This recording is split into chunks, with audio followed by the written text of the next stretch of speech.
손자병법 제1장 시계편. 손자가 말했다. 전쟁은 나라의 중대한 일이다.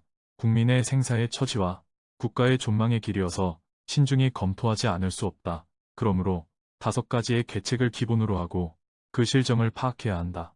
첫째가 도, 둘째가 천, 셋째가 지, 넷째가 장, 5째가 법이다. 도라는 것은 백성으로 하여금 윗사람과 한마음이 되게 하는 길이다. 그러므로 죽음을 같이 할 수 있고 삶을 같이 할 수 있다. 그리하여 백성은 위험도 두려워하지 않는다. 천이라고 하는 것은 음양의 이치, 추위와 더위의 변화, 시기에 따른 적절한 시책이다. 지라는 것은 거리가 먼가 가까운가, 지세가 험난한가 평탄한가, 넓은가 좁은가, 막다른 곳인가 트인 곳인가 하는 등이다. 장이라는 것은 지모, 신망, 인애, 용기, 위험 등 장수의 기량이다. 법이라는 것은 군의 편성, 책임분담 군수 물자 관리 등 군제이다. 이 5가지는 다 알고 있지 않으면 안 된다. 이것을 아는 자는 승리하고 알지 못하는 자는 승리하지 못한다.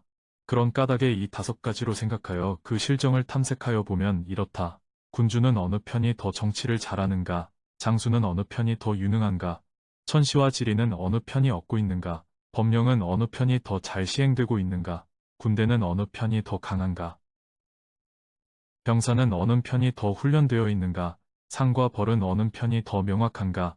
나는 이것으로써 승부를 안다. 만약 나의 계책을 들어주어 이를 사용하면 반드시 이길 것이기에 나는 머물러 있을 것이다. 만약 나의 계책을 듣지 않는다면 질 것이기에 나는 이곳을 떠날 것이다. 나의 계략이 유리하다고 생각하고 들어주면 이 전략이 하나의 세력이 되어 이것으로 전력을 밖으로 도울 것이다. 세력이란 유리한 것에 쫓아 임기응변의 책략으로 조종하여야 한다. 용병이란 속이는 일이다.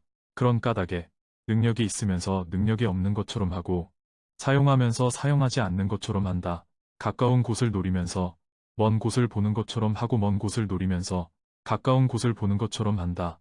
적에게 이익을 줄 듯이 하여 유인하고 적을 혼란하게 해놓고 격파한다. 적의 군세가 건실하면 대비하고 적이 강성하면 충돌을 회피한다. 적을 성나게 하여 소란하게 만들고 저자세를 보여서 교만함이 일게 만든다.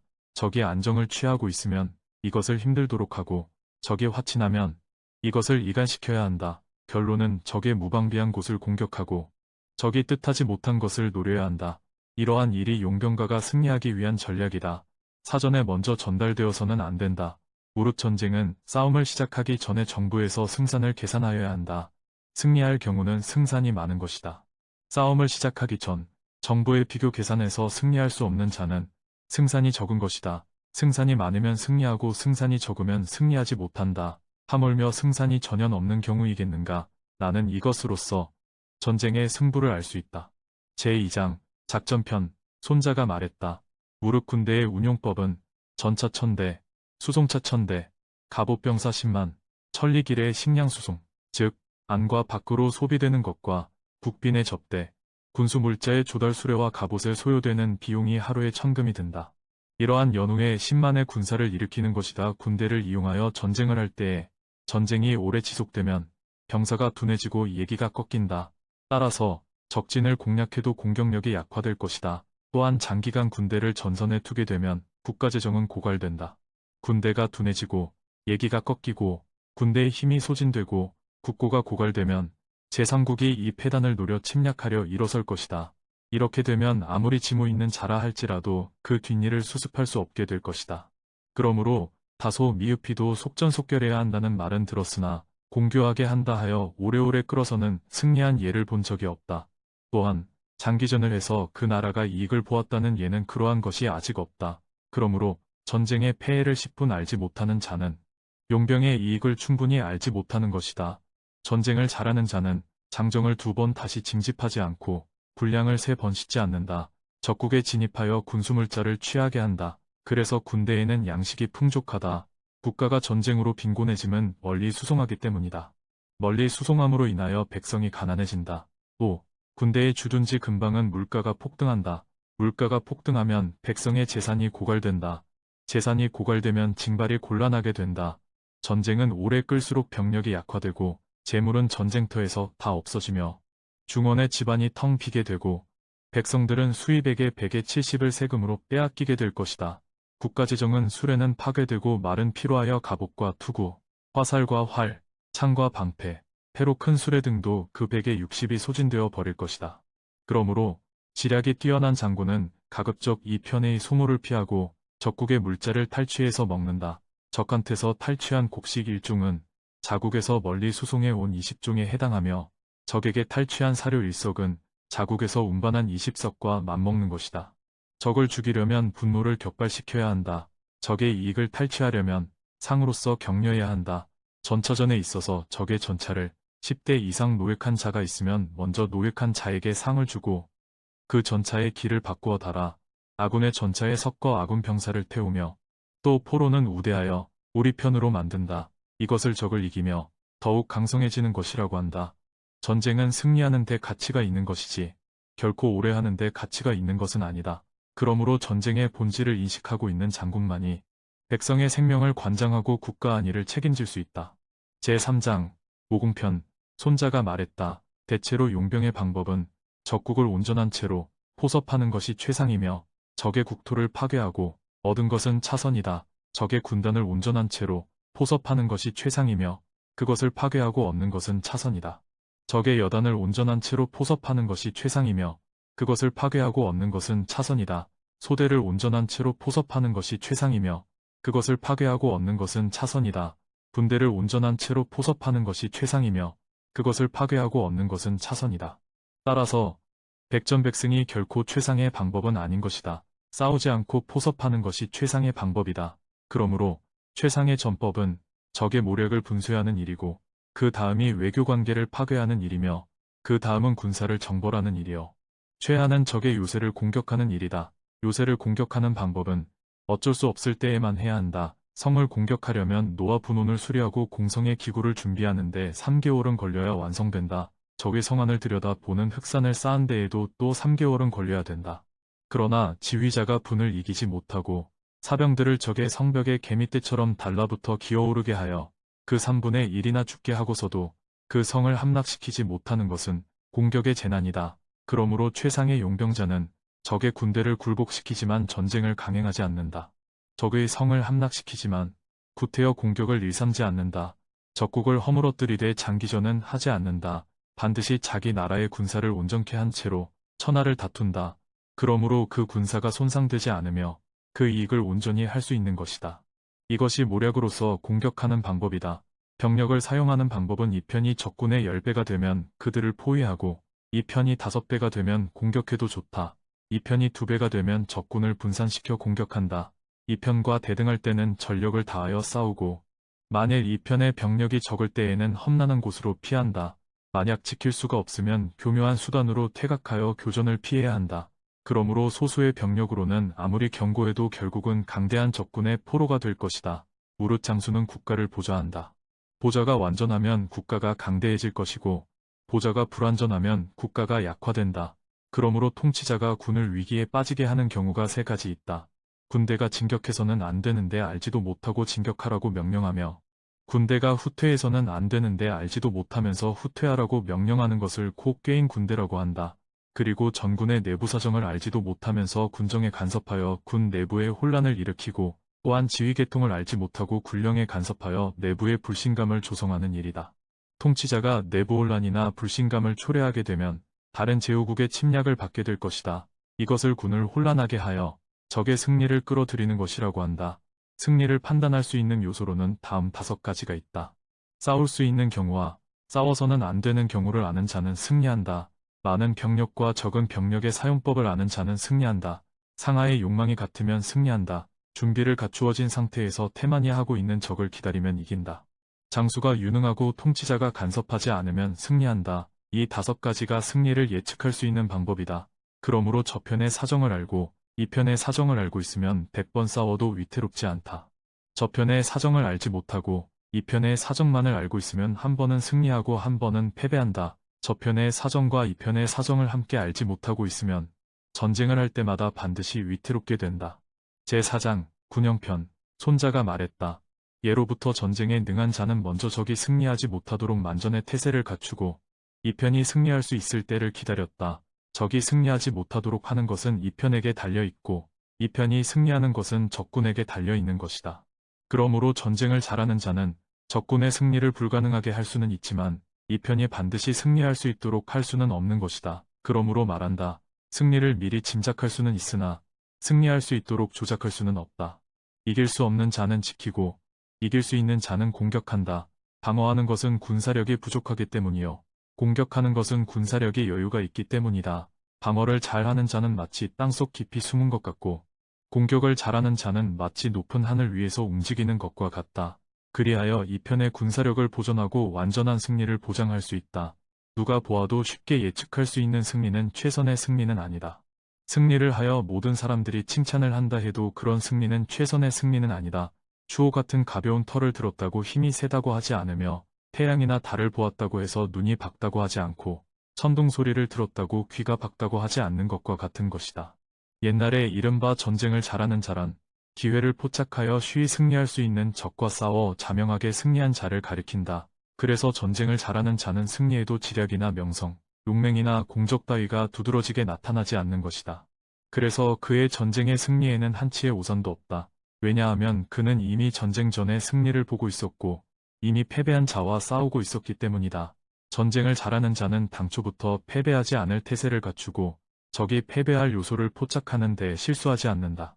이래서 선전자는 승산이 확실한 뒤에 전쟁을 하고 패배자는 덮어놓고 전쟁을 시작한 뒤에 승리를 바란다. 용병을 잘하는 자는 지도력을 잘 수양하고 법과 제도를 잘 보존한다. 그래서 승패를 다스릴 수 있는 능력이 있게 되는 것이다. 병법은 첫째 지형의 파악, 둘째 자원의 계산, 셋째 군사의 수, 넷째 군사력, 다섯째 승리라고 했다. 지형에 따라 국토의 광협이 결정되고 국토에 따라 자원의 다과가 결정되며 자원은 인구의 다소를 결정하며 인구는 군사력의 기초가 된다. 그리고 군사력의 강약에 의해서 승리가 결정된다. 필승군은 무거운 일의 중량으로 가벼운 주의 무게를 누르듯 우세하며 패전군은 가벼운 주의 무게로 무거운 일의 중량을 대하듯 열세에 있는 것이다. 승리자가 백성을 전쟁에 동원하면 마치 마가 둔 물을 터서 천길 계곡으로 쏟는 것과 같다. 군의 형세를 그렇게 배치했기 때문이다. 제5장 병세편 손자가 말했다. 무릇 다수의 병력을 통솔하면서도 소수의 병력을 통솔하듯 하는 함은 조직과 편제가 있기 때문이다. 많은 군대와 전투하는 것을 소수의 군대와 전투를 하듯 함은 지휘 명령 체계와 신호를 사용하고 있기 때문이다. 전군의 장병이 적의 공격을 받고도 패배하지 않는 것은 기습공격과 전공법을 적절하게 운용하고 있기 때문이다. 전투가 전개되어 마치 돌로 알을 치듯 할 수 있는 것은 충실함을 가지고 적의 허점을 치기 때문이다. 무릇 전쟁은 전공법으로 대결하고 기습으로써 승리한다. 기습작전을 잘 쓰는 자의 변통은 천지와 같이 무궁하고 강물처럼 마르는 일이 없다. 끝났는가 하면 다시 시작되는 것은 마치 해와 달이 지는가 하면 다시 뜨는 것과 같으며 죽었는가 했는데 다시 살아나는 것은 마치 내 계절이 저무는가 하면 다시 시작되는 것과 같다. 음계는 5가지에 불과하지만 그것의 변화는 이루 헤아릴 수 없어 다 들을 수 없고 원색은 5가지에 불과하지만 그것의 변화는 이루 헤아릴 수 없어 다 볼 수 없는 것이며 또 맛의 기본은 5가지에 불과하지만 오미의 변화는 이루 헤아릴 수 없어 다 맛볼 수 없는 것이다. 전세의 기본은 전공법과 기공법에 불과하지만 변화에서 생기는 전술은 이루 다 헤아릴 수 없는 것이다. 기공법과 전공법이 상생하는 것은 그 형태가 끝없이 순환하는 것과 같아 누구도 그 궁극을 알 수 없는 것이다. 세차게 부딪혀 흐르는 빠른 물이 돌까지 뜨게 하는 것은 기세 때문이다. 사나운 새가 빠름이 그 뼈를 부수고 날개를 꺾는 것은 절도가 있기 때문이다. 그래서 전쟁을 잘하는 자는 그 기세가 험하고 그 절도가 극히 짧다. 그 기세는 활 시위를 팽팽하게 당긴 것과 같고 절도는 화살이 발사되는 것과 같다. 어지럽게 헝클어져서 전투가 혼란하여도 흐트러지지 않고 뒤섞이고 혼전이 되어 적의 진영에 포위되어도 패배하지 않는다. 혼란은 질서에서, 겁은 용기에서, 약함은 강함에서 각각 비롯된다. 혼란과 질서는 군의 조직과 편성의 문제이며 비겁하거나 용감한 것은 군의 기세에 따르며 약하고 강하고는 순전히 군의 태세에 달려있다. 그러므로 적을 능숙하게 조종할 줄 아는 자는 위장된 행동을 하여 적으로 하여금 말려들게 하고 적에게 무엇인가 주는 척하여 그것을 취하려고 덤비도록 하는 것이다. 이익을 보여주어 움직이게 하며 기만수를 가지고 기다리는 것이다. 그러므로 전쟁을 잘하는 자는 승리를 추세에서 찾고 사람에게 책임을 묻지 않는다. 따라서 인재를 선택하여 적재적소에 배치하고 나머지는 추세에 맡기는 것이다. 추세에 의해 작전을 지휘하는 자는 사람을 다루되 통나무나 돌을 굴리는 것처럼 하는 것이다. 통나무나 돌의 성질은 안치에 두면 정지하고 있으나 경사지에 두면 움직인다. 원하면 정지하고 둥글면 굴러간다. 그러므로 전쟁을 잘하는 사람이 이용하는 추세는 둥근 돌을 1000길 높이의 산에서 굴리는 것과 같다. 이것이 추세이다. 제6장 허실편. 손자가 말했다. 전지에서 먼저 자리를 잡고 적을 기다리는 군대는 편안하고 뒤늦게 싸움터에 달려가는 군대는 피로하다. 그러므로 전쟁을 잘하는 자는 적을 유인하되 적에게 유인되지 않는 것이다. 적군으로 하여금 스스로 공격해 오도록 하려면 이익을 보여주어야 하고 적군으로 하여금 오지 못하도록 하려면 피해가 있다는 것을 시사해야 한다. 그러므로 적이 편안히 휴식을 취하고 있으면 계속하여 그들을 피로하게 만들고 배부르게 먹고 있으면 그들을 굶주리게 하며 안정되어 있으면 동요하도록 해야 하고 적의 수비가 약한 곳을 공격하며 뜻하지 않은 곳을 습격한다. 천리행군을 해도 필요하지 않은 것은 저항하는 적이 없는 곳을 가기 때문이다. 공격하여 반드시 탈취하는 것은 그들이 지키지 않는 곳을 공격하기 때문이다. 방어가 견고한 것은 적이 공격할 수 없는 곳을 지키기 때문이다. 그래서 공격에 능숙한 자는 적이 어디를 방어해야 할지 모르게 하고 방어를 잘하는 자는 적이 어디를 공격해야 할지 모르게 한다. 이러한 태도는 미묘하여 눈에 보이지 않으며 신비하여 소리가 나지 않는다. 그리하여 적의 운명을 장악할 수가 있는 것이다. 적이 이 편의 공격을 방어하지 못하는 것은 그 허점을 찌르기 때문이요. 이 편이 철수할 때 추격하지 못하는 것은 그 행동이 신속하여 뒤쫓지 못하기 때문이다. 그러므로 이 편에서 교전을 하고 싶을 경우에는 적이 비록 요새 안에서 교전을 거부한다 하더라도 응전하지 않을 수 없는 것은 그들이 반드시 구하지 않으면 안 될 곳을 공격하기 때문이다. 이 편에서 교전을 원치 않을 때는 비록 땅 위에 선을 그어놓고 지키고 있다 하더라도 적이 도전에 오지 못하는 것은 그들의 도모하는 바를 이루지 못하도록 방향을 바꾸어 놓았기 때문이다. 그러므로 적의 진영은 드러나게 하고 아군의 진영은 안 보이게 한다. 즉, 아군의 역량은 전부 한 곳으로 집중할 수 있게 하고 적병은 분산될 수밖에 없게 한다. 아군은 하나로 집중하고 적군은 10으로 분산하면 이렇게 되어 10사람이 한 사람을 공격하는 것이 된다. 즉 아군은 수가 많고 적병은 적어지게 된다. 이렇듯이 많은 수의 아군으로 과부족인 적병을 공격하면 아군과 싸워야 할 적은 공경에 매이게 된다. 아군이 공격할 장소를 적이 모르게 하라. 모르고 있으면 적은 수비할 곳이 많아진다. 적이 수비할 곳이 많아지면 병력이 분산되므로 아군과 싸울 적병의 수가 적어지게 된다. 전면의 대비는 후면의 약화를 초래할 것이요. 후면의 수비는 전면을 소홀히 할 수밖에 없는 것이다. 좌측의 대비는 우측의 약화를 초래할 것이요. 우측의 수비는 좌측을 소홀히 할 수밖에 없는 것이다. 전후좌우를 전부 방어하려면 어느 곳이나 병력이 적어질 수밖에 없다. 적병이 적은 이유는 아군을 수비를 해야 하기 때문이다. 아군이 많은 이유는 적병으로 하여금 아군을 방비하게 만들기 때문이다. 그러므로 전투할 곳이나 그 시기를 알고 있으면 천리의 먼 곳에서 대전하여도 좋지만 싸울 곳을 알지 못하고 시기를 알지 못하면 좌측은 우측을 구원하지 못할 것이고 우측은 좌측을 구원하지 못할 것이다. 전면은 후면을 구원하지 못하고 후면은 전면을 구원할 수 없는 것이다. 하물며 먼 곳은 수십 리, 가까운 곳도 수리 밖에 있는 아군에 대해서는 더 말할 것도 없는 것이다. 내가 생각으로 적군이 비록 많다고는 하지만 그들은 결코 전쟁의 승패에 어떠한 영향도 끼치지 못할 것이다. 따라서 또한 어찌 아군의 승리가 당연지 않겠는가. 그러므로 말하기를 승리는 가능한 것이니 적이 비록 다수라 할지라도 병력을 분산시킬 수만 있다면 전쟁을 하지 못하도록 만들 수도 있는 것이다. 그러므로 적정을 정찰하여 이의 득실을 계산하고 적군을 자극하여 그 반응을 보아 그들의 동정을 파악해야 하는 것이다. 적군의 명확한 태세를 조사하여 그들이 패배할 지세와 패배하지 않을 지리를 얻고 있는가를 파악해야 하며 적군과 충돌을 일으켜보아 병력의 우세한 곳과 부족한 곳을 알아야 하는 것이다. 군의 형태의 극치는 남의 눈에 띄지 않는 무형의 것이 되지 않으면 안 된다. 무형의 것이 되면 잠입한 간첩도 정상을 탐지하지 못할 것이며 지모가 있는 자도 전략을 꾸밀 수 없는 것이다. 그 무형으로 인한 전승을 널리 여러 사람, 즉 병사들에게 보이더라도 대중인 그들은 알지를 못한다. 사람들은 모두 자기 편이 승리한 때의 군의 형태는 알고 있으나 어떤 방법으로 승리를 획득할 수 있었는가는 알지 못하게 해야 한다. 그러므로 한번 사용한 승리의 방법을 되풀이해서는 안 되고 적의 형태에 따라 무궁무진한 전략 전술의 변화로서 대응해야 하는 것이다. 무릇 군의 형태는 물과 같아야 한다. 물의 운행은 높은 곳을 피하고 아래로 흐르기 마련이다. 군의 형태도 적의 충실한 점을 피하고 허점을 공격해야 하는 것이다. 물은 지형에 따라 흐름의 형태가 정하여진다. 군도 상황에 따라 승리의 방법을 통제하여 변화시켜야 한다. 그러므로 군의 형태는 언제나 유동하고 물도 언제나 고정하는 법이 없는 것이다. 상황에 따라 변화하며 승리를 획득하는 것, 이것을 신기라 한다. 오행은 언제나 유동하는 것이며 내 계절은 언제나 변화하여 고정하는 법이 없는 것이다. 해도 길고 짧음이 있고 달도 보름달과 초승달처럼 죽고 삶이 있는 것이다. 제7장 군쟁편. 손자가 말했다. 대체로 용병은 장수가 통수권자의 명령을 받으면 군대를 소집하여 적과 진영을 맞대고 주둔하게 된다.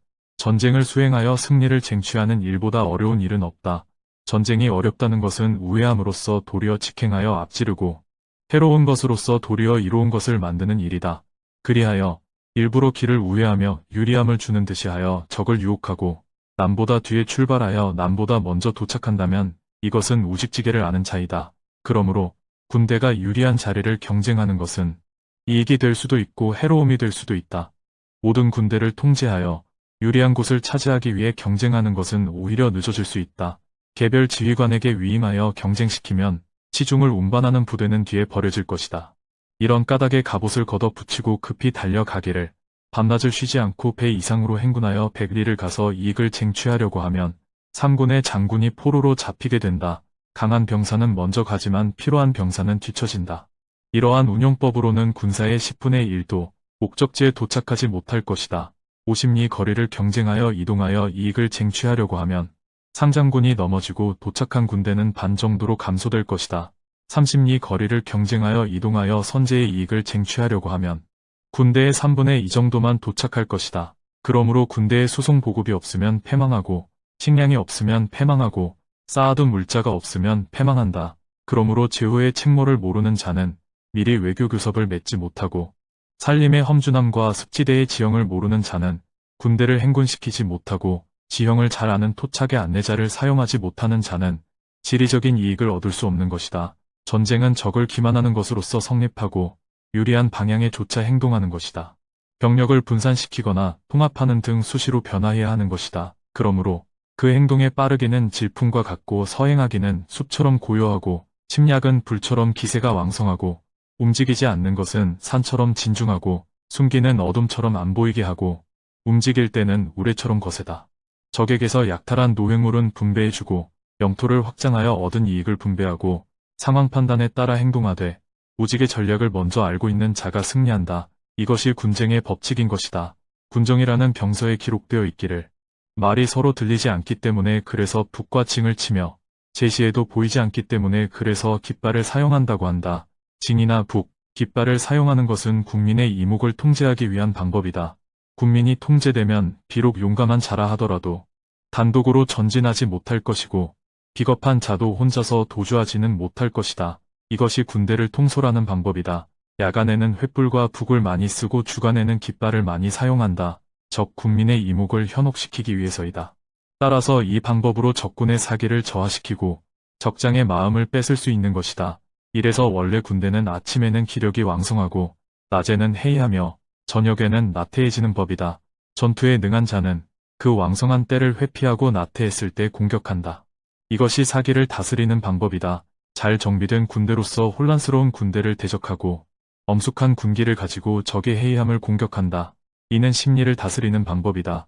가까운 곳에서 원정에 오는 적군을 기다리며 편안한 자세로 적군이 피로해지기를 기다리고 포식한 뒤 적군의 굶주림을 기다린다. 이것이 전투 체력을 다스리는 방법이다. 적의 깃발이 질서정연하면 이를 맞이하여 싸우지 않으며 군진의 기세가 당당한 충실한 적군은 공격하지 않는다. 이것이 상황의 변화에 잘 대처하는 것이다. 그러므로 군대를 운용하는 법은 고지를 점령하고 있는 적을 향하여 싸우지 말고 언덕을 등지고 있는 적을 맞이하여 싸우지 말며 거짓 도망치는 적을 쫓아가지 말고 사기 왕성한 부대를 공격하지 말며 미끼처럼 이편을 유인하는 적병과는 교전하지 말고 귀국하는 부대를 가로막지 말며 적군을 포위할 때는 반드시 퇴로를 열어주고 궁지에 몰린 적은 최후까지 공격하지 않는다. 이것이 군사들을 다스리는 방법이다. 제8장 구변편. 손자가 말했다.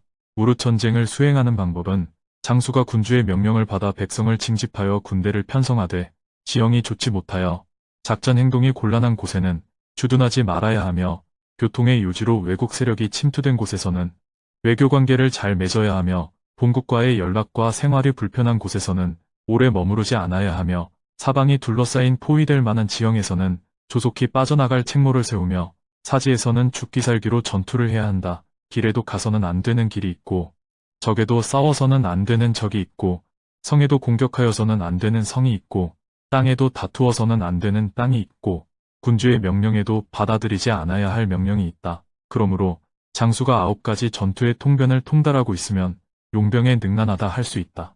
장수로서 9가지 전투의 통변에 통달하지 못한 자는 비록 지형을 알고 있다 하더라도 지세의 이익을 얻지 못할 것이다. 군을 통솔함에 있어 9가지 전술을 활용하지 못하면 비록 5가지 이익을 알고 있다 하더라도 군대를 충분히 다루지 못할 것이다. 그러므로 지혜 있는 자의 생각은 반드시 이익과 손실을 아울러 참작해야 한다. 이익을 계산해 두면 하는 일에 소신을 가질 수 있고 손실을 계산해 두면 환란을 방지할 수 있을 것이다. 그래서 적국을 굴복시키려면 불리한 상태에 빠지게 하고 그들을 이용하려면 사고를 일으켜 피로하게 하고 그들을 달려나오게 하려면 이익을 보여주는 것이다. 그러므로 용병의 방법은 요컨대 적이 오지 않으리라고 믿어서는 안 되며 언제 와도 대적할 수 있는 자신의 대비를 믿어야 할 것이다. 적이 공격하지 않으리라고 믿을 것이 아니라 공격해 오지 못하도록 하는 방어태세를 믿어야 하는 것이다. 그래서 장수에게 5가지 위험이 있다. 필사적으로 싸우는 자는 죽기 마련이다. 기어코 살겠다는 자는 포로가 되기 마련이다. 성미가 급한 자는 기만을 당하기 마련이다. 청렴결백한 자는 모욕을 당하기 마련이다. 인간을 너무 사랑하면 그 때문에 번민하기 마련이다. 대체로 이 5가지는 장수의 과실이요. 전쟁에 있어 재난이 된다. 군대를 멸망시키고 장수를 죽게 하는 것은 반드시 이 5가지 위험에서 비롯하는 것이니 경계하지 않을 수 없다. 제9장 행군편 손자가 말했다. 무릇 전투는 아편의 군진을 정비한 다음 적정을 관찰한다. 산을 넘을 경우에는 계곡을 의지해야 하며 전망이 트인 고지를 점거해야 한다. 적이 고지에 있으면 올라가지 말아야 한다. 이것이 산악전의 원칙이다. 물을 건너면 반드시 물에서 멀리 떨어져야 한다. 적이 물을 건너오면 물속에서 대적할 것이 아니라 반쯤 건너온 뒤에 공격하는 편이 유리하다. 이 편에서 공격하려고 할 경우에는 부득이 소택지에서 싸울 경우에는 반드시 수초에 의지하고 숲을 등지고 싸워야 한다. 이것이 소택지에서 전투하는 원칙이다. 평지에서는 편리한 곳에 위치해야 한다. 고지를 배후나 높은 곳에 두고 죽을 지형을 앞으로 하고 살아날 지형을 등지고 있어야 한다. 이것이 평지에서 전투하는 원칙이다. 이러한 4가지 군대의 유리한 법은 옛날 황제가 사방의 왕들과 싸워 승리를 거둔 방법이다. 무릇 군대에게는 높은 곳은 좋으나 낮은 곳은 좋지 않고 양지는 좋으나 음지는 좋지 않은 법이다. 건강에 유의하여 양생에 도움이 될 곳을 점거하면 군대에는 아무런 질병도 발생하지 않을 것이다. 이것을 필승의 군대라고 한다. 언덕이나 둑이 있는 곳에서는 반드시 양지 쪽에 자리 잡고 높은 곳을 오른쪽 등 뒤에 둔다. 이것이 전쟁을 유리하게 하는데 지형을 이용하는 방법이다. 상류에 비가 내려 물거품이 내려올 때 부득이 그곳을 건너야 한다면 수세가 안정될 때까지 기다려야 한다. 무릇 지형에는 위험한 곳으로 절벽에 둘러싸인 깊은 계곡이 있고 사방이 높고 가운데는 낮아 물이 고이는 우물 같은 분지, 험준하여 감옥과 같은 곳, 그물처럼 초목이 밀생한 움직일 수 없는 숲, 함정처럼 통행할 수가 없는 늪지대, 땅이 갈라진 것 같은 험한 골짜기 등이 있다. 이와 같이 위험한 곳은 반드시 빨리 통과하며 가까이 해서는 안 된다. 아군은 그러한 곳을 멀리하되 적은 가까이 하도록 하며 아군 편에서는 그러한 곳을 마주하고 적은 그러한 곳을 등지도록 해야 한다. 군대의 주둔지 곁에 험준한 산지가 있거나 수초가 우거진 택지가 있거나 갈대가 무성하게 나 있다. 초목이 살림이 빽빽하게 가리워진 곳이 있으면 반드시 조심해서 반복 수색한다.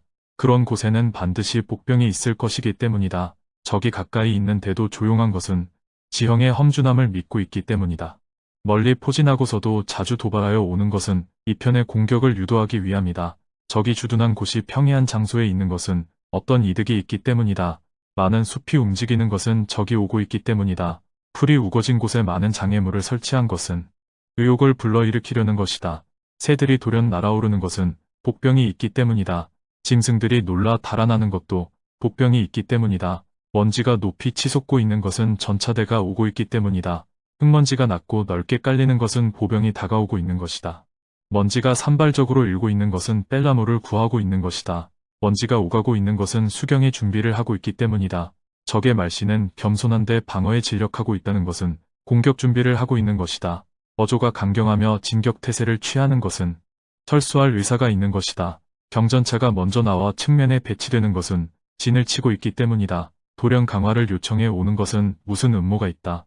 적이 분주하게 뛰어다니며 전차를 배치하고 있는 것은 결전을 준비하고 있는 것이다. 적이 조금씩 전진 후퇴를 거듭하는 것은 아군을 유인하기 위해서이다. 지팡이에 의지하고 서 있는 것은 굶주렸다는 증거이다.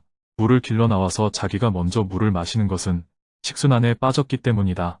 이익을 보여주어도 진격해 오지 않는 것은 적이 피로했기 때문이다.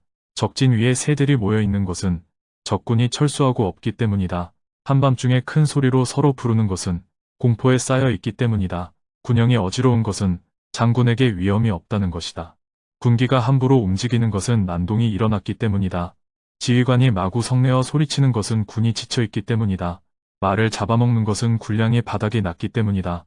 취사도구를 막사로 다시 반입하지 않는 것은 궁지에 몰린 것이다. 지휘자가 간곡하고도 장황하게 사병에게 이야기하는 것은 신망을 잃었기 때문이다. 자주 상을 주는 것은 군색하기 때문이다. 자주 벌을 주는 것은 공공하기 때문이다. 사병들을 난폭하게 다루고는 입안을 두려워하여 달래는 것은 유능한 지휘자가 아니다. 구태여 선물을 들고 찾아와서 정중히 사과하는 것은 휴식을 원하고 있는 것이다. 적병이 성내며 진격해 왔음에도 불구하고 오래도록 결전도 하지 않고 또 철수도 하지 않을 경우에는 반드시 조심스럽게 관찰하라. 전쟁에 있어서 병력이 많다고 좋은 것만은 아니다. 오직 무력만 믿고 진격해서는 안 되고 전력을 집중하는 한편 적정을 고려하면서 싸울 수 있을 정도이면 족한 것이다. 아무런 대책도 없이 적을 쉽게 보아 멸시하는 자는 반드시 사로잡힐 것이다. 사병들과 아직 친근하기도 전에 징벌을 하면 친복하지 않으면 부리기 어렵다. 또 이미 친근해져도 마땅한 징벌을 행하지 않으면 부리기 어렵다. 그러므로 명령은 부드러운 말로 하고 통제는 위력으로 해야 하는 것이다. 그리하면 싸우면 반드시 승리한다. 평소에 법령이 잘 시행되고 이로써 백성을 교육한다면 백성들은 복종하지만 평소에 법령이 잘 시행되지 않은 채 백성들을 교육하면 백성들은 복종하지 않는다. 평소에 법령이 잘 시행된다는 것은 백성들과 더불어 신뢰를 얻었기 때문이다. 제10장 지형편. 손자가 말했다. 지형에는 통형이 있고 괴형이 있고 지형이 있고 애형이 있고 허명이 있고 원형이 있다. 아군이 왕래할 수 있고 적군도 왕래할 수 있는 곳을 통형이라 한다. 통형에서는 먼저 높고 양지 바른 곳을 점거하고 군량미의 보급로를 확보하면 유리하게 싸울 수가 있다. 전진은 쉽지만 반대로 후퇴는 곤란한 곳을 괴형이다. 괴형에서는 적의 방비가 없으면 출진하여 승리할 수 있고 만약 적이 대비를 하고 있다면 출전하여 승리할 수 없으며 후퇴가 곤란하여 불리한 지형이다. 아군이 출격해도 불리하고 적군이 출진해도 불리한 곳을 지형이라 한다. 지형에서는 적이 이익으로 아군을 유인해도 아군은 진격하지 말아야 하며 일단 후퇴한 후에 적으로 하여금 반쯤 쫓아오기를 기다려 공격하면 이득이다. 길이 좁은 애형에서는 아군이 선점하여 주둔하고 점거하면 반드시 방어를 충실하게 하여 적의 공격에 대비해야 한다. 만약 적이 먼저 점거한 경우에 그 방어가 충실하면 공격하지 말고 방어가 충실치 못하면 이를 공격한다. 허명에서는 이 편이 먼저 선점했으면 반드시 높고 양지 바른 곳을 점거하고 적의 공격을 기다린다. 만약 적이 먼저 점령한 경우에는 철수에 떠나야 하며 공격하지 말아야 한다. 본국으로부터 멀리 떨어진 곳인 원형은 양군의 군사력이 비슷할 때는 공격하기 어렵고 직접적인 전투는 불리하다. 무릇 이런 6가지 원칙이 지형을 이용하는 법칙이며 장수된 자의 지상의 임무이다. 자세히 살피지 않으면 안 된다. 그러므로 군대 가운데는 주병이 있고 이병이 있고 한병이 있고 붕병이 있고 난병이 있고 배병 등이 있다. 그러나 이 6가지 패잔병은 자연의 재해에서 비롯된 것이 아니고 장수의 과실에서 비롯한다.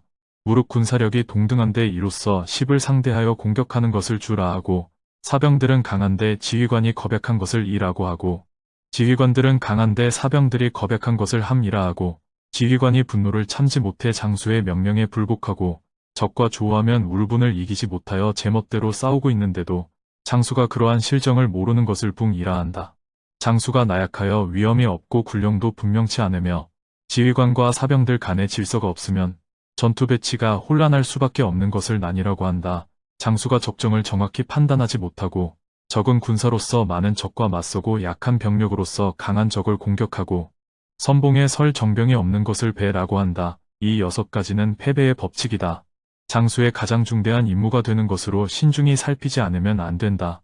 무릇 지형은 전쟁의 유력한 보조수단이다.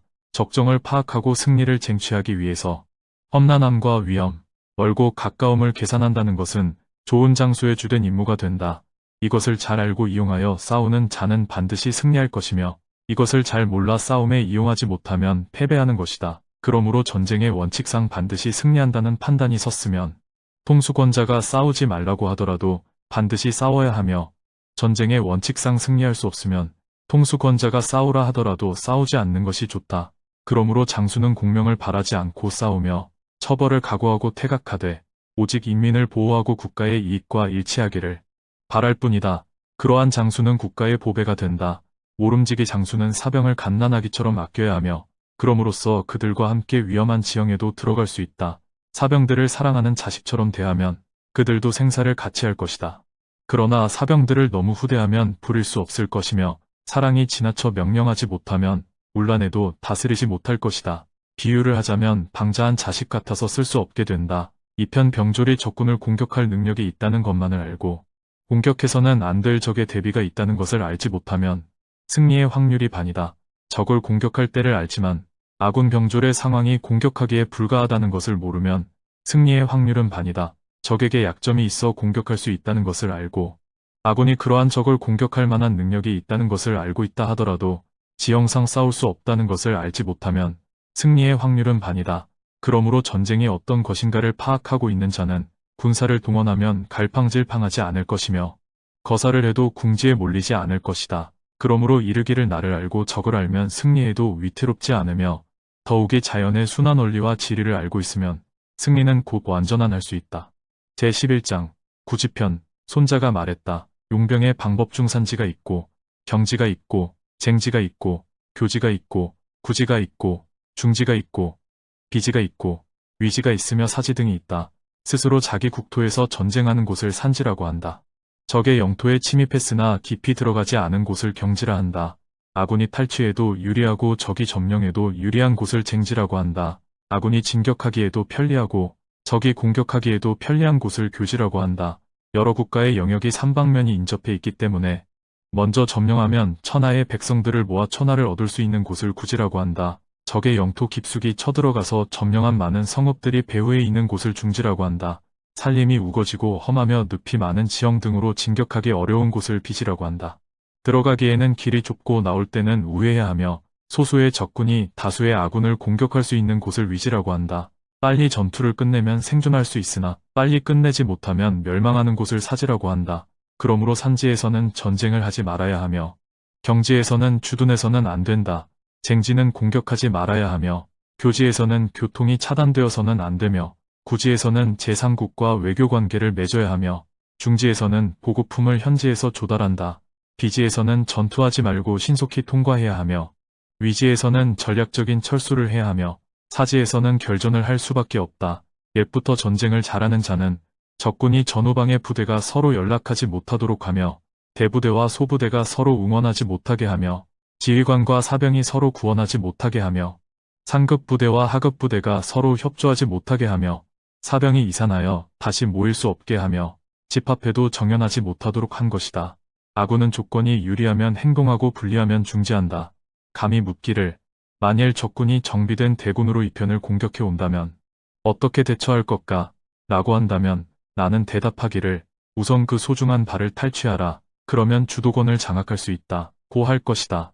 전쟁은 오직 신속히 처리해야 한다. 적이 미치지 못한 약점을 이용하고 적이 미처 생각하지 못한 길을 경유하여 경계하지 않는 곳을 공격하라. 물은 남의 나라 길에 진격했을 때는 깊숙이 들어가면 그 주인 나라가 싸움에만 전념함으로 그 주인 나라를 이기지 못한다. 풍요한 들에서 약탈하면 이겨내지 못한다. 전부대가 먹을 식량이 충족된다. 원정군은 삼가 휴식하고 피로하지 않도록 하며 사기를 진작하여 전력을 축적하고 군사를 경영하되 계산과 모략으로써 하며 적이 예측하지 못한 일을 하며 부대를 극한 상황에 투입하면 사력을 다하여 결전하니 도주하지는 못할 것이다. 장병이 사력을 다하여 결전을 하는데 어찌 승리하지 않겠는가? 장병들이 극한 상황에 빠지게 되면 오히려 그것을 두려워하지 않을 것이며 빠져나갈 길이 없으면 부대는 더욱 단결할 것이다. 적국에 깊숙이 들어가면 제약을 받게 되어 어쩔 수 없이 싸우기 마련인 것이다. 그러한 군대는 훈련을 과하지 않아도 스스로 경계할 것이며 요구하지 않아도 분투할 것이며 저절로 친밀해질 것이며 명령이 없이도 성실할 것이다. 미신을 금지하고 의심을 없애면 죽음에 이르러도 동요하지 않는다. 지휘관들이 재물에 욕심이 없는 것은 재화를 싫어하기 때문이 아니며 목숨을 아끼지 않는 것은 오래 사는 것이 싫어서가 아니다.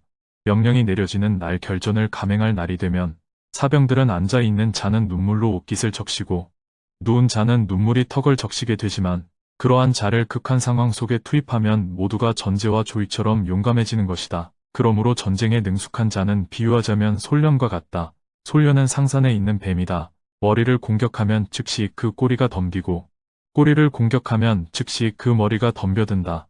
그 가운데 허리를 치면 머리와 꼬리가 함께 달려드는 것이다. 감히 묻기를 그렇다면 군대를 마치 솔련처럼 움직이게 할 수 있을까? 라고 하면 할 수 있다. 고 답한다.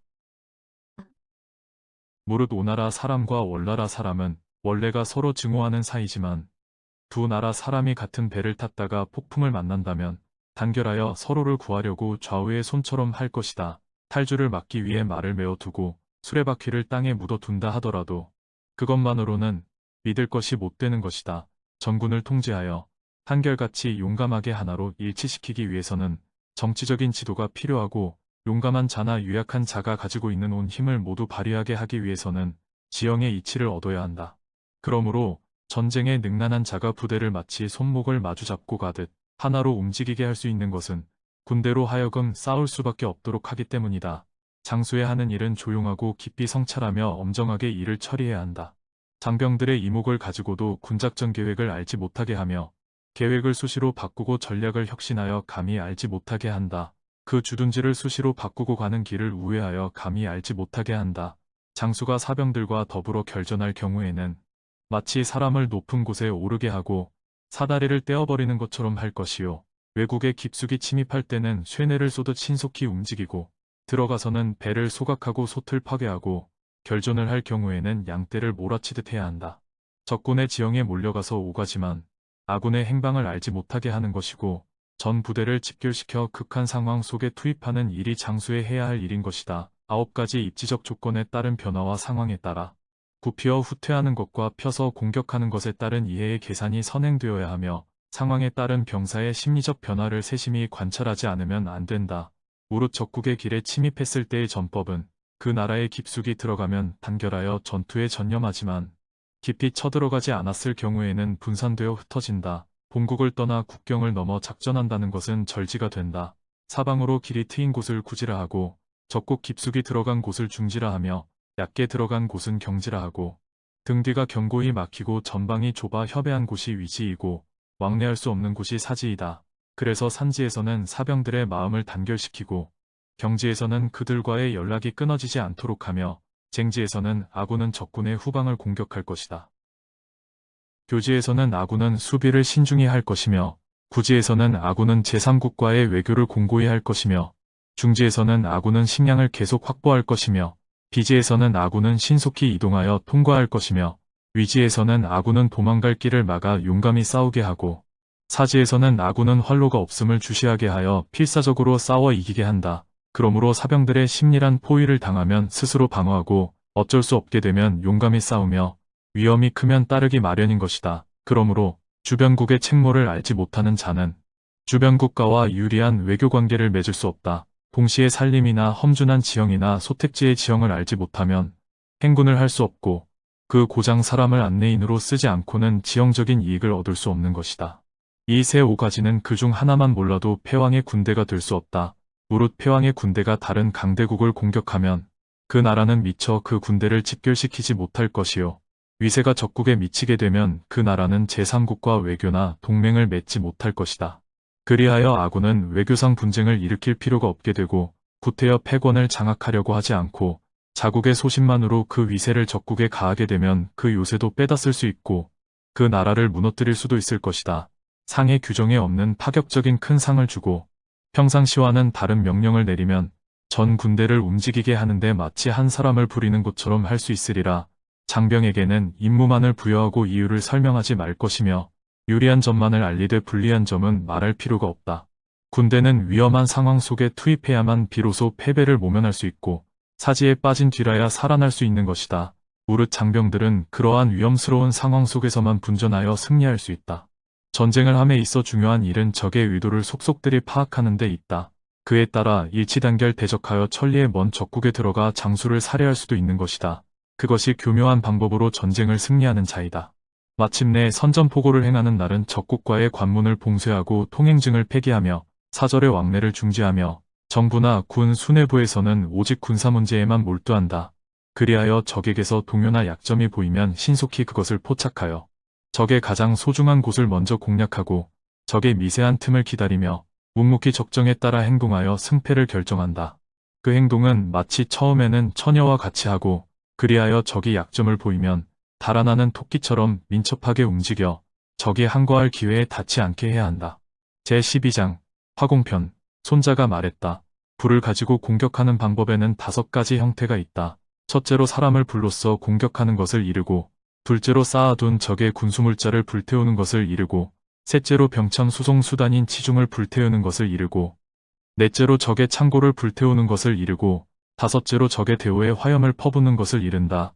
불을 사용하는 데는 반드시 조건이 있고 화염을 퍼붓는 데도 반드시 장비가 필요하다. 불을 놓는 데는 때가 있고 불이 잘 타오르는 날이 있다.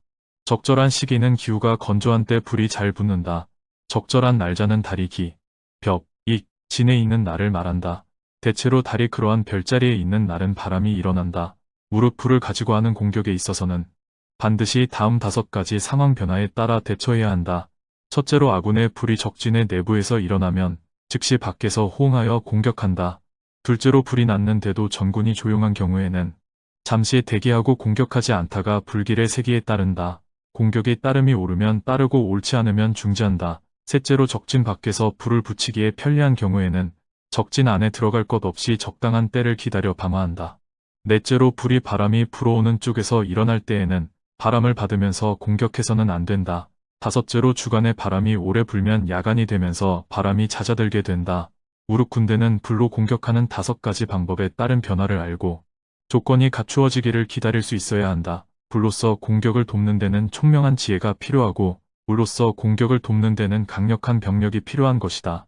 그리고 물로 하는 공격은 적을 차단할 수는 있으나 탈취할 수는 없다. 무릇 싸워 승리하고 공격하여 탈취했으면서도 그 공적을 다스리지 않는 자는 흉하니 이를 비류라고 한다. 그래서 이르기를 총명한 통치자는 깊이 사려하고 훌륭한 장수는 그것을 잘 다스리는 것이다. 유리하지 않으면 전쟁을 하지 않으며 국가에 이익될 것이 없으면 군대를 사용하지 않고 국가가 위기에 있지 않으면 싸우지 않는다. 통치자는 노여움에 사로잡혀 군사를 일으켜서는 안 되며 장수 또한 분노 끝에 전투를 해서는 안 된다. 국가의 이익에 합치하면 행동하고 이익에 합치하지 않으면 전쟁은 해서는 안 된다. 노여움은 해소되어 다시 기뻐질 수 있고 분노는 다시 즐거워질 수 있지만 한번 멸망한 국가는 다시 존재할 수 없고 죽은 자는 다시 살아날 수 없기 때문이다. 그러므로 총명한 통치자는 전쟁을 신중히 삼가며 훌륭한 장수는 전쟁을 경계한다. 그것이 국가를 안전하게 하고 군대를 보존하는 방법인 것이다. 제13장 용감편. 손자가 말했다. 무릇 10만을 동원하여 천리의 원거리에 출정하게 되면 백성의 부담과 국가재정을 하루에 1000금이나 소모해야 하며 온 나라 안팎이 소란하게 움직이고 백성들은 군수물자 수송에 동원되어 약해져서 그 도중에 지쳐 생업에 종사하지 못하는 자가 70만 호가 될 것이다. 적군을 상대하여 수년간을 전쟁에 대비하지만 전쟁의 승패는 하루아침에 결정된다. 이런 상황에서 장록으로 지급하는 백금의 정도의 예산을 아까워하여 적정을 알려고 하지 않는 것은 총명하지 못한 소치인 것이다. 백성을 위한 장수라 할 수 없고 통치자에 대한 보좌도 되지 않으며 승리의 주체가 될 수도 없는 것이다. 그러므로 총명한 통치자나 현명한 장수가 기동하면 적에게 승리하고 출중한 성공을 이루는 것은 먼저 적정을 알기 때문이다. 먼저 적정을 안다는 것은 귀신에게 의지하여 알 수 있는 것이 아니며 유사한 사례나 상황을 유추하여 알 수 있는 것도 아니며 어떤 일정한 법도에 의해서 알 수 있는 것도 아니다. 오직 적정을 알고 있는 자에게서 얻어야 하는 것이다. 간첩을 이용하는 방법은 5가지가 있다. 인간이 있고 내간이 있고 반간이 있고 사간이 있고 생간이 있다. 이 5가지 간첩을 동시에 활용하는데도 불구하고 적이 그것을 알지 못하는 것은 교묘히 간첩을 다스리고 있기 때문인 것이다. 이것이 곧 신기로서 통치자의 보배이다. 인간이라는 것은 그 고장 주민을 이용하는 간첩이다. 내간이라는 것은 적의 관리를 이용하는 간첩이다. 반간이라는 것은 적의 간첩을 역이용하는 이중 간첩이다. 사간이라는 것은 허위 사실을 꾸며 적에게 아군의 간첩에게 믿게 하여 그것을 적에게 전하는 것이다. 생간이라는 것은 그때마다 돌아와 보고하는 간첩이다. 전체 군사의 친밀한 일 중에서 간첩과의 관계보다 더 친밀한 것은 있을 수 없고 간첩에게 주는 포상보다 더 후한 상이 있을 수 없으며 간첩의 활동만큼 비밀스러운 일이 있을 수 없는 것이다. 사람을 알아보는 총명한 지혜가 있는 사람이 아니면 간첩을 이용하지 못할 것이며 인자함과 정의감이 없으면 간첩을 부리지 못할 것이며 미묘한 능력이 없으면 첩보의 진실을 파악하지 못하니 미묘하도다 미묘하도다. 간첩을 이용하지 않는 곳은 없다. 간첩의 정보가 아직 공표되지 않고 있는데 밖에서 그 정보가 미리 들려오면 그 간첩과 그 정보를 알려온 자 모두 사형에 처한다. 무릇 공격하고자 하는 군대, 공략하고자 하는 요새, 살해하고자 하는 인물에 대해서는 반드시 그 수비하는 장수와 좌우에서 보조하는 측근과 고급 정보를 전달하는 자, 성문을 지키는 수문장의 성문을 먼저 알아야 한다. 이 편의 간첩으로 하여금 반드시 탐색하여 정보를 수집하도록 명령을 한다. 아군의 정보를 수집하려고 왕래하는 적국의 간첩은 피리수색하여 찾아내고 더 큰 이득으로서 유인하여 포섭하고 잘 인도하여 적지로 놓아 보내야 반간으로 역이용할 수 있다. 이 반간으로 인하여 적정을 알 수 있으므로 향간이나 내간을 얻어 사용할 수 있는 것이다. 또 이 반간에 의해서 적정을 알 수 있으므로 사간을 시켜 허위 사실을 적에게 전달하게 할 수도 있다. 또 이 반간에 의해서 적정을 알 수 있으므로 생간을 계획에 따라 활용할 수 있는 것이다. 이 5종류의 간첩 활동은 통치자가 반드시 알고 있어야 한다. 그것은 반간을 통해서 알 수 있는 것이다. 그러므로 반간은 후대하지 않으면 안 된다. 그 옛날 은나라가 일어날 때에는 이지가 간첩으로서 하에 잠입해 있었고 주나라가 일어날 때에는 여하가 간첩으로서 은에 잠입해 있었다. 그러므로 다만 총명한 통치자와 현명한 장수만이 뛰어난 지혜를 가지고 간첩을 사용하여 위대한 공업을 이룩할 수 있는 것이다. 간첩 활동의 성과야말로 전쟁의 가장 중요한 요소로서 전군이 그 활동을 믿고 기동하게 되는 것이다. 끝까지 들어주셔서 감사합니다.